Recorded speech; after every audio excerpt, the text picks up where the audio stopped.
few months after my marriage, on a summer night, I was sitting by my own fireplace, smoking my last pipe and dozing over a novel, as I was quite tired from the day's work. My wife had already gone upstairs, and a while ago I had heard the sound of the salon door locking, which informed me that the servants had retired for the night. As I was getting up from my armchair to shake the ash from my pipe, I suddenly heard a bell ringing. I looked at my watch. It was 11:45. A visitor could not possibly arrive at this hour. It was probably a patient, and perhaps it would be a visit that would last all night. With a frown on my face, I stepped into the corridor and opened the door. To my astonishment, I saw Sherlock Holmes standing at the door. "Ah, Watson," he said. "I hope I haven't kept you waiting." "My dear friend, please come in." "You look surprised, and that's natural. You also seem relaxed, I see." So, you're still smoking that Arcadia blend you used to drink in your bachelor days. It's quite evident from the furry ash on your jacket. It's easy to say you're used to wearing a uniform, Watson. As long as you continue the habit of tucking your handkerchief into your sleeve, you won't pass for a pure civilian. Can I stay here tonight? Of course. You mentioned you had a room for a bachelor, and from what I can tell, you don't currently have another male guest. Your hat rack shows that. I would be happy to have you stay. Thank you. Then I'll fill that empty hook. It's unfortunate to see an English worker in the house. That's an ill omen. I hope it's not the sewer. No, it's the gas pipes. Ah, your linoleum has left 2 nail marks from his shoes where the light shines. No, thank you. I had something to eat at Waterloo, but I would be glad to smoke a pipe. I offered him my tobacco pouch, and he sat down across from me, smoking in silence for a while. I knew very well that only an important matter could have brought him to me at such an hour, so I patiently waited for him to open the subject. "I suppose you've been quite busy professionally these days," he said, looking at me intently. "Yes, I had a hectic day," I replied.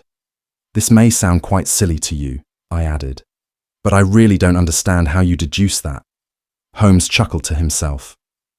"I have the advantage of knowing your habits, dear Watson," he said. "You walk when the route is short, but you take a cab when it's long. Your shoes are worn, but not dirty, so I think you're currently busy enough to require a cab." "Perfect!" I exclaimed. "Simple," he replied. "In situations like this, a person who uses reasoning can create an effect that appears surprising to their neighbour, because the neighbour has missed the small points that underlie that conclusion. The same applies, my dear friend, to the effect you create in your little stories. It's a completely misleading effect, because you're not conveying certain factors of the problem to the reader by keeping them to yourself. Right now, I am also in the position of that reader, as I hold a few clues to one of the strangest cases that has ever turned your brain upside down. But I'm missing 1 or 2 small details necessary to complete my theory. But I will find them. Watson, I will find them." His eyes sparkled, and a slight flush came to his thin cheeks. For a moment, the curtain was drawn back on his sharp, intense nature, but only for a moment. When I looked again, his face had returned to that Indian coolness that led many to consider him a machine rather than a man. "The case presents interesting features," he said. "I would even say extraordinarily interesting features. I have already delved into the matter and have come to a point where I can see my solution, I believe. If you accompany me on that last step, you can be of significant assistance." "I would be happy to. Can you go as far as Aldershot tomorrow? My practice can be taken over by Jackson, I'm sure." "Excellent. I want to leave Waterloo on the 11:10 train. That gives me some time. Well then, if you're not too sleepy, I will give you a summary of what's happening and what needs to be done. I was sleepy before you came. I'm fully awake now.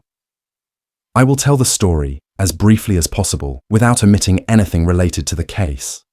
It's possible you've already read some parts of the subject. The case I'm investigating is the supposed murder of Colonel Barclay of the Royal Munsters Regiment in Aldershot. I haven't heard anything. Not yet. It hasn't attracted much attention outside the local area. The events are only 2 days old. To summarise, the Royal Munsters, as you know, is one of the most famous Irish regiments in the British Army. They have done great deeds in the Crimean War and the Indian Rebellion and have proved themselves at every opportunity since then. Until Monday night, the regiment was commanded by a brave veteran named James Barclay. He had risen through the ranks from scratch, promoted for his courage during the Indian Rebellion, and had once carried the colours of his regiment. Colonel Barclay had married while he was still a sergeant, and his wife was Miss Nancy Devoy, the daughter of Mr. Devoy, a former colour sergeant. It can be said that the young couple struggled a bit in their new social circles, but apparently they adapted to this situation quickly. Mrs. Barclay had always been popular among the other ladies in the regiment, and her husband was recognised as a well-liked figure among his peers. Additionally, it is said that she possesses great beauty and still has an impressive appearance, despite having been married for over 30 years. Colonel Barclay's family life always appeared to be quite happy. Major Murphy, from whom I gathered much information about him, states that there were no disagreements between the couple. Barclay's devotion to his wife was greater than her devotion to him. He would become restless even if they were apart for a day.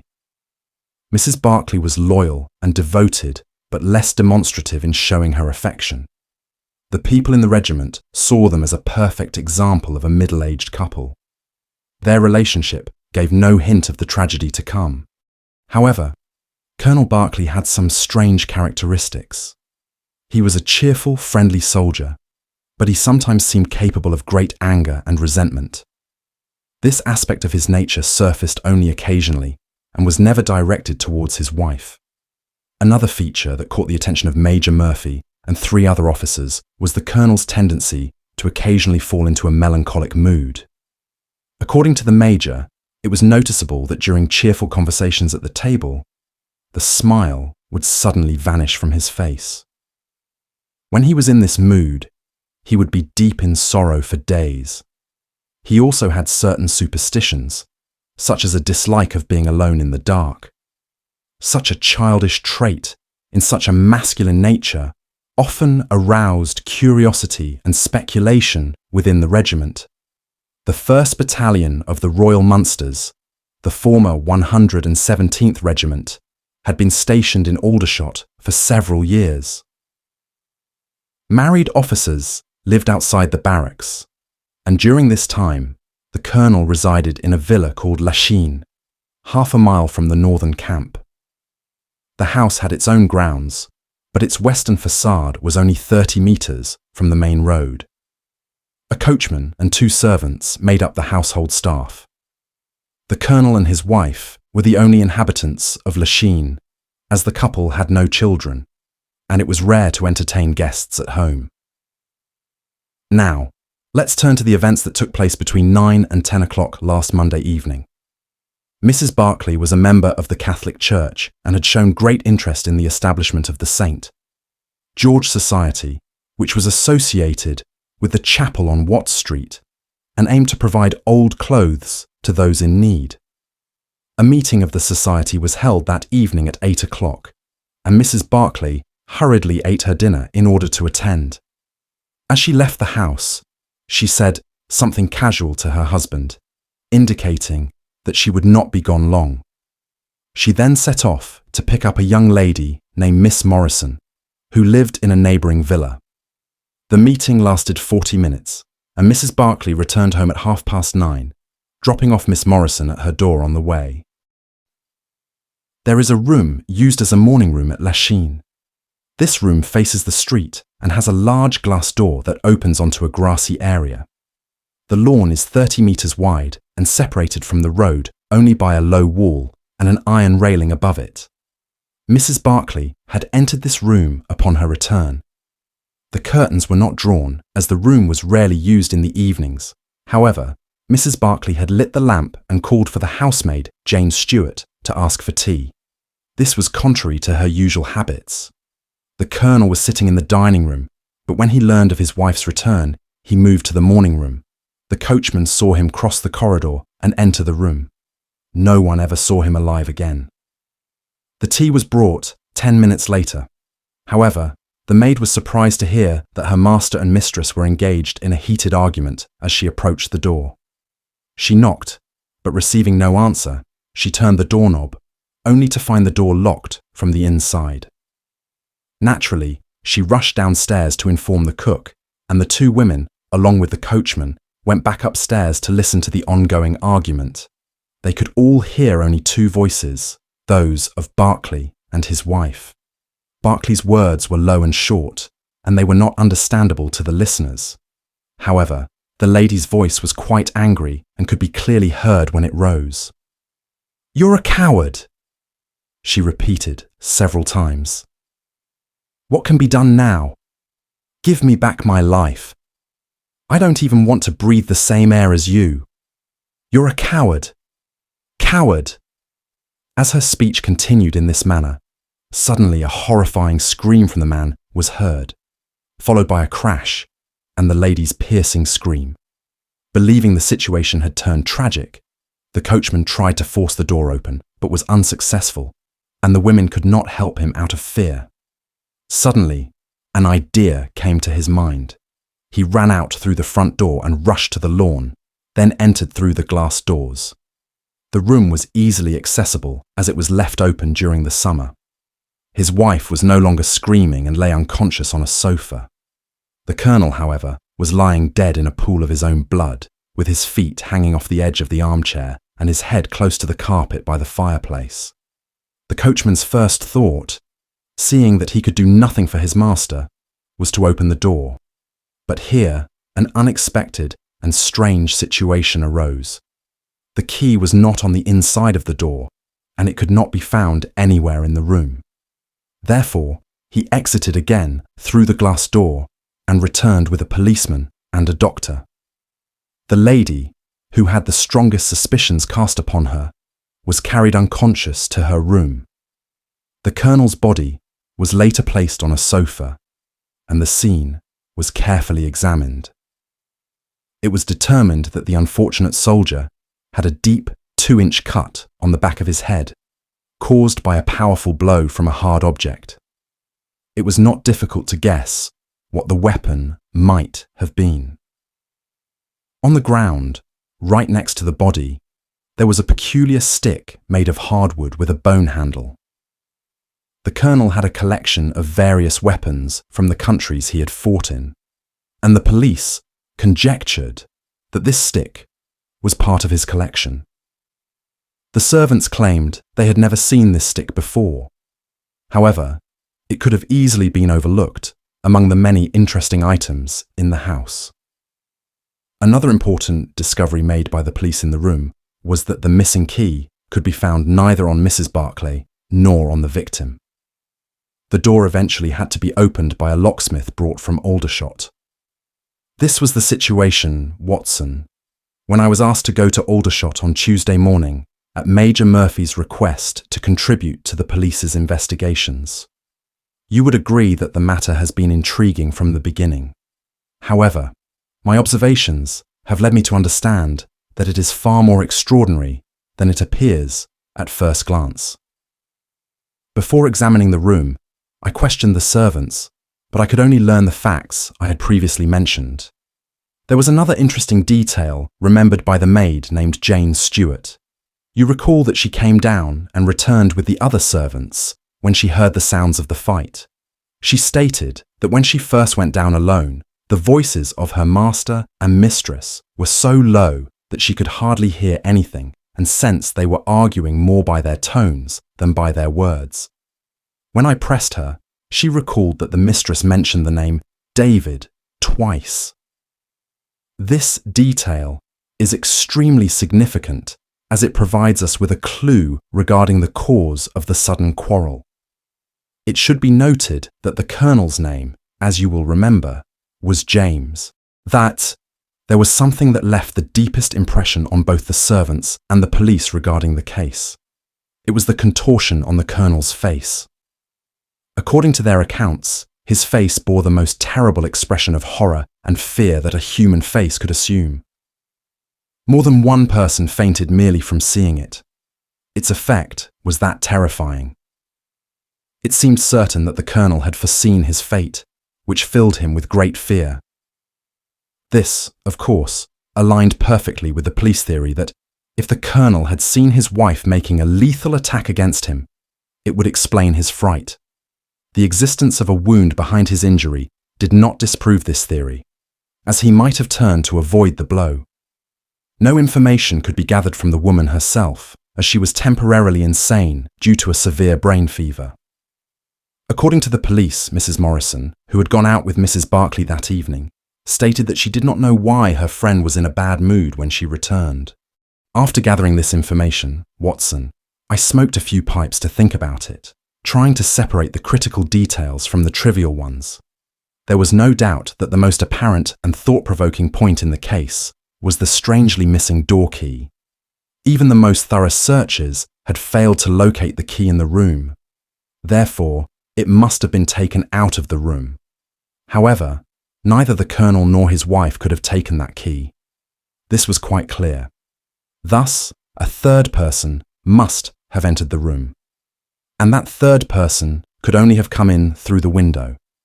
I thought a careful examination of the room and the lawn might reveal some traces of this mysterious individual. You know my methods, Watson.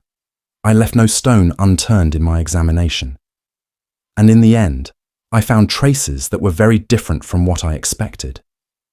There had been a man in the room who had come in from the road, crossing the lawn. I was able to obtain 5 very clear footprints from the man. 1 at the point where he climbed the low wall, 2 on the grass, and 2 slightly visible near the window. Apparently, he had run across the grass as his toes were sunk deeper than his heels. However, it was not the man who surprised me, but rather the companion next to him. His companion? Holmes pulled out a large, thin piece of paper from his pocket and carefully spread it over his knees. "What do you make of this?" he asked. The paper was covered with drawings of the footprints of some small animal. There were 5 distinct pads marked by long claws, and each print was roughly the size of a teaspoon. "A dog," I said. "Have you ever heard of a dog climbing a curtain?" I found clear evidence that this creature did just that. Then, is it a monkey? But these are not the prints of a monkey. Then what could it be? Neither a dog, nor a cat, nor any creature we are familiar with. Based on the measurements, I attempted to reconstruct it. Here are the places where the creature's 4 prints were stationary. The front to back foot span is about 15 inches. Adding the length of the neck and head, you're likely dealing with a creature not smaller than 2 feet if it has a tail. But now look at this other measurement. The animal moved, and you can see the stride length. Each step is approximately 3 inches. As you can see, it gives the impression of a long body with short legs. It didn't bother to leave any fur behind. However, the overall shape must be as I've shown, and it can climb curtains and is a carnivorous creature. How did you deduce that? Because it climbed the curtain. A canary cage was hanging in the window, and I presume its aim was to reach the bird. So, what was this creature? Oh, if I could give it a name, we would have made significant progress in solving this case. It could generally be one of the weasels. However, I've never seen a weasel this large. But what connection does it have to the crime? That remains unclear. But we have learned quite a bit, as you can see. We know there was a man watching the Colonel's argument from the street. The curtains were drawn back, and the room was lit. Furthermore, we know this man ran across the lawn, entered the room with a strange creature beside him, and either struck the Colonel, or, equally likely, the Colonel fainted from fright at the sight of him, striking his head against the corner of the fireplace. Finally, we have the intriguing fact that this strange individual took the key with him upon leaving. It seems your findings have only complicated matters further, I said. Absolutely. It undoubtedly shows that the matter is much deeper than initially thought. I reflected on the issue for a bit and decided that I needed to approach the case from a different angle. But really, Watson, I'm keeping you awake, and I can share this information while travelling to Aldershot tomorrow. Thank you. What you've said so far has been quite advanced. Certainly, Mrs. Barclay was on good terms with her husband when she left the house at 7:30. She was heard chatting amicably with him, albeit not always in a notably affectionate manner.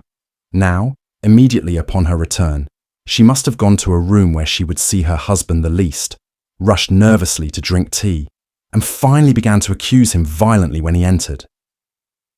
Therefore, something must have occurred between 7:30 and 9 that completely changed her feelings towards him. But Miss Morrison was with her for an hour and a half. Thus, despite her denial, she must have known something about the matter. My first guess was that perhaps there had been some sort of relationship between the young girl and the old soldier, which could explain the nervous return and also justify the girl's denial of anything. Moreover, considering the reference to David and the known affection the Colonel had for his wife, this was a conflicting situation. The tragic intervention of another man could, of course, be entirely unrelated to past events. It wasn't easy to choose my words carefully, but overall, I had become increasingly convinced that something was going on between the Colonel and Miss Morrison, and that this young girl held clues about the reasons for Mrs. Barclay's hatred towards her husband. Therefore, I naturally decided to visit Miss M, explaining that I was completely sure she held the truth and warning her of the serious accusations her friend, Mrs. Barclay, might face in court if the matter remained unresolved. Miss Morrison, a slightly ethereal girl with shy eyes and blonde hair, was someone I did not find lacking in intelligence or common sense. After I spoke, she thought for a while, and then turned to me with brave determination, beginning a noteworthy explanation that I will summarize for your benefit. I promised my friend that I wouldn't say anything about this matter, but a promise is a promise, she said. However, if I can truly help her when she faces such a serious accusation, and her own mouth, poor girl, is closed due to illness, then I consider myself exempt from my promise. I will tell you exactly what happened on Monday night. We were returning from the Watt Street mission just after 9:15. We had to pass through Hudson Street, which is a very quiet road. There was only one lamp on the left, and as we approached that lamp, I saw a man coming towards us with a hunched back and something like a box on his shoulder. He seemed to be disabled. He held his head down and walked with bent knees. As we passed him, he stopped and raised his face to the light, and with a terrible voice, he shouted, "Oh my God, it's Nancy!" Mrs. Barclay turned as white as death, and if the horrifying creature hadn't caught her, she would have fallen. I was going to call the police, but to my astonishment, she spoke to the man quite kindly. "I thought you had been dead for 20 years, Henry," she said in a trembling voice. "I am," he replied, and it was terrifying to hear. He had a very dark and frightening face, and the gleam in his eyes has returned to me in my dreams. His hair and beard were covered with grey, and his face looked wrinkled and crumpled like a withered apple. "Walk a little further, my dear," said Mrs. Barclay. "I want to speak to this man. There's nothing to be afraid of." She tried to appear brave, but she was still as pale as death, and her trembling lips made it hard for her to speak. I did as she asked, and they spoke together for a few minutes. Then he came down the street with his eyes blazing, and I stood beside the lamppost, watching the deformed creature shaking his fists in a mad fury. He didn't say a word while we were at the door, but he held my hand and asked me not to tell anyone about what had happened. "A former acquaintance of mine is in a bad situation," he said. When I promised not to say anything to anyone, he kissed me, and I never saw him again after that day. Now, I have told you the whole truth, and if I kept this from the police, it was because I didn't understand the danger my dear friend was in. I believe, as far as I know, that everything becoming known would be to her advantage. Well, Watson, that was her statement, and as you might guess, it came to me like a light on a dark night. Suddenly, everything that had previously seemed disconnected began to fall into place, and I had a vague intuition about the entire sequence of events. My next step was clearly to find the man who had left such a strong impression on Mrs. Barclay. If he was still in Aldershot, it shouldn't be too difficult. There aren't many civilians around, and it would be impossible for a deformed man not to attract attention. I spent a day investigating, and by this evening, Watson, I found him. The man's name is Henry Wood, and he is staying at a boarding house on the corner of the street where women encountered him. He has only been here for 5 days.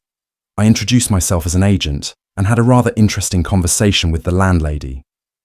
The man is a magician and performance artist who goes around the cantinas at night, putting on a small show at each one. He carries a creature in a box with him. The landlady was quite concerned about this because she had never seen such an animal. She said he used it in some of his tricks. The woman could tell me this much, and she expressed her astonishment at how he lived in such a twisted manner, mentioning that she had heard him moaning and crying in his room for the past 2 nights. His financial situation was good, but he had given her something that looked like a bad florin as a deposit. She showed it to me, Watson, and it was an Indian rupee. Now, my dear friend, you fully understand our situation and why I called upon you. After the women left this man, it is clear that he followed them from a distance, watched the quarrel with her husband from the window, and then burst in, letting the creature he was carrying loose. These are very obvious points. But he is the only one who can tell us exactly what happened in that room. And are you considering asking him? Of course, but in the presence of a witness. And am I that witness? I would be pleased if you would be. If he can clarify the matter, that would be wonderful. If he refuses, we will have no choice but to issue a summons. Well, how can you be sure he will be there when we return? I've taken some precautions for that. I have a Baker Street boy who will stick to him like glue, following him wherever he goes. Tomorrow, we'll find him on Hudson Street, Watson. And in the meantime, I feel guilty for keeping you awake any longer. By midday, we found ourselves at the scene of the tragedy and, under my friend's guidance, headed straight for Hudson Street. Despite his capacity to conceal his emotions, I could easily see that Holmes was suppressing an excitement. I, too, felt a thrill of half-sporting, half-intellectual pleasure that I always experienced when participating in investigations alongside him. "This is the street," he said, turning into a short road lined with ordinary 2-story brick houses. "Ah, here comes Simpson to report." "Good, Mr. Holmes. Inside," shouted a small street boy, running up to us. "Good boy, Simpson," said Holmes, patting his head. "Come along, Watson. This is the house." He sent in his card with a message indicating he had come on important business, and a minute later, we came face to face with the man we had come to see. Despite the warm weather, he sat hunched over by the fire, making the small room feel like an oven. The man was curled up in his chair, giving an indescribably deformed impression. But the face he turned towards us, although worn and pale, must have been strikingly handsome once. Now, his yellowish, bile-like eyes regarded us with suspicion, and without saying anything or rising, he indicated 2 chairs. "Mr. Henry Wood, returned from India, isn't that right?" Holmes said in a friendly manner. "I have come to discuss that little matter concerning the death of Colonel Barclay." "What do I have to do with that?" "That is what I wish to find out. You may know that if this matter is not resolved, your old friend Mrs. Barclay is likely to be charged with murder." The man jumped violently. I don't know who you are, he shouted, nor how you know everything you do, but will you swear to me that this is true? Yes, at this moment, they are waiting for her to come to her senses, and they will arrest her. My God! Are you the police? No. Then what does this have to do with you? Every man should ensure justice is served. You can pass on the assurance of his innocence. Then you are guilty. No, I am not guilty. Then who killed Colonel James Barclay? It was the justice that condemned him to death. But bear in mind, if I had thought of blowing his brains out, he would have deserved more than my hands could give. If his own guilty conscience hadn't killed him, I might have had to carry his blood on my soul. You want me to tell the story. I don't see why I shouldn't, because I have nothing to be ashamed of. It happened like this, sir. Now you see me bent like a camel and my ribs twisted. But in my time, Private Henry Wood of the 17th Infantry was the sharpest man in the regiment. We were in India then, somewhere, let's call it Bertie. Barclay, the man who died recently, was a sergeant in my regiment, and the most beautiful girl in the regiment, yes, the most beautiful girl that ever lived, was Nancy Devoy, the daughter of the colour sergeant. 2 men loved her, and she loved one. And you may smile when you see this poor creature writhing in front of the fire, and say she loved him for his good looks. Yes, she gave her heart to me. But her father wanted her to marry Barclay. I was a wild, reckless boy, while he was educated and already marked for promotion. But the girl stayed true to me, and when the uprising broke out, it looked like she would be mine. We were trapped in Purty, our regiment, and a half battery of artillery, 1 company of Sikhs, and a bunch of civilians and women. There were 10,000 rebels around us, eager as terriers to attack a rat. By the 2nd week, our water ran out, and it was a matter of whether we could get a message to General Neil, as that was our only chance because we couldn't hope to fight our way out with women and children. So, I volunteered to go out and warn General Neil of our danger. My offer was accepted, and I discussed it with Sergeant Barclay, who drew me a map of the route I was to take. I started my journey at 10 o'clock that night. I was going out to save thousands of lives. But that night, when I jumped over the wall, only 1 life was on my mind. My route lay along a dry riverbed, which we hoped would conceal me from the enemy's sentries. But as I turned the corner, I walked straight into 6 rebels waiting for me in the dark. I was struck down and left bound hand and foot. But the real blow was to my heart, not my head, because as I came to, I realized from their talk that the man who commanded me, who arranged the path I was to take, had betrayed me to the enemy through a native servant. There's no need to dwell on that part. You now know what James Barclay was capable of. Bertie was rescued the next day by Neil, but the rebels took me along with them as they retreated, and it was a long time before I saw a white face again. I was tortured, tried to escape, got caught again, and was tortured once more. You see what I've come to. Some of them, who were escaping into Nepal, took me along, and then I made my way to the area above Darjeeling. The hill people there killed the rebels who had taken me prisoner, and for a while I was their slave until I managed to escape. But instead of going south, I had to head north and eventually made my way back to Punjab, where I mostly lived among the natives, making a living with the illusion tricks I had learned. What was the point of returning to England or showing myself to my old friends as this poor crippled creature? Not even revenge drove me to it. It seemed better for Nancy and my old friends to believe Harry Wood had died standing tall, rather than seeing someone crawling like a monkey on his legs. There's no doubt they thought I was dead, and I wanted it to stay that way. Even when I heard that Barclay had married Nancy and had risen quickly in the regiment, I did nothing. But as you grow older, a longing to return home is another matter. For years, I dreamed of the green fields and hedges of England. Finally, I wanted to see them before I died. I saved up enough money, and then I came here, because I know soldiers, and know how to entertain them and earn enough. Your account is quite intriguing, said Sherlock Holmes. I have already heard about your encounter and mutual recognition with Mrs. Barclay. So, as I understand it, you came here for her and witnessed an argument between her and her husband from the window, where she likely confronted him about how he had treated you. Your emotions got the better of you, and you walked across the grass and entered. Yes, sir. And when he saw me, I'd never seen a man look worse. His head was rolling over the fire, but he was dead before he fell. I saw death on his face as clearly as one reads writing on a page. Seeing me struck his guilty heart like a bullet. What happened then? Then Nancy fainted, and I took the key from her hand.